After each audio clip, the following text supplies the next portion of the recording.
Spiritualism teaches us that there is a gap between our thought and word. When we apply thought and word to the mundane world, and we are expected to fill up the gap and make prepare the two implements for fitness. That is, we should train ourselves to have a precise way of using these two things. Because what happens when I deceive you? Generally, I believe that you are the loser. But the fact is, the person who deceives is the loser. This is what spiritualism teaches us. If I deceive you twice or thrice, then you will understand me properly and you will place me in your mind in the proper position. And next time you will be a bit careful in dealing with me so that I may not be appointed to do something useful. And if I deceive 10 or 15 people in my own town or city, I have 10 or 15 people who understood me and they keep me at a distance from them. And they are very careful in their dealings with me. It is me, not the others. So, spiritualism teaches us that we should keep within focus the thought and word, and also word and deed. It requires certain amount of self-training and self-discipline to keep the three within focus. And then when the three parts of a machine are properly set, then the machine begins to work properly. We know people who have achieved great things which the common man could not achieve. Whom we call the common man is nothing but the majority of people among ourselves. If we take about 80 or 90% of the humanity, we generally use the word common man. And if someone achieves some great thing which is of a rare nature, we will understand that he has achieved which the common man could not achieve.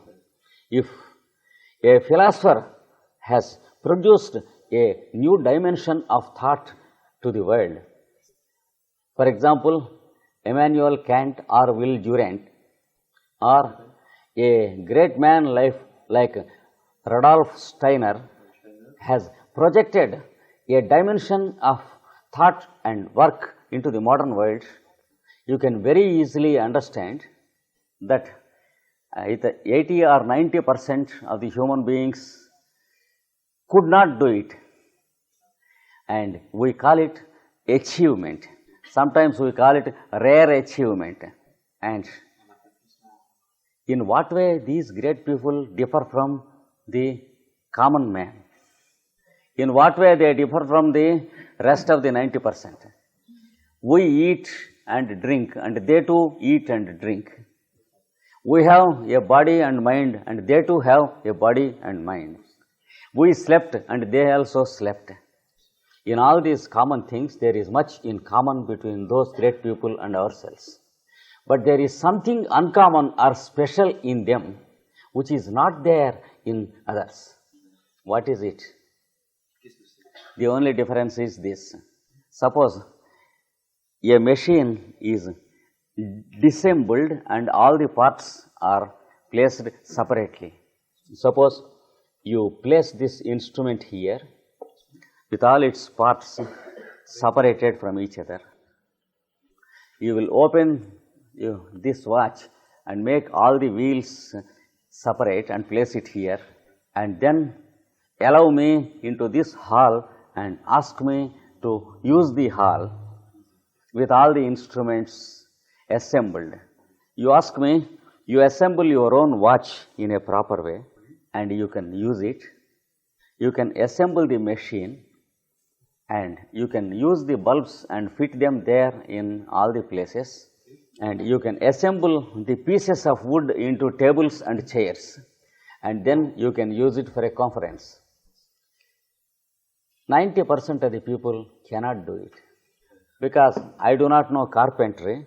I cannot assemble the table or the chair. I do not know how to assemble this instrument, and I do not know how to assemble a watch of its parts. That is, to synthesize the many parts into one instrument. The result is, we cannot use the instruments, but if there is a person who knows the mechanism, how to fit these things in a correct manner, he has the benefit of using all these. That is the difference between those great people and the rest of the 90%.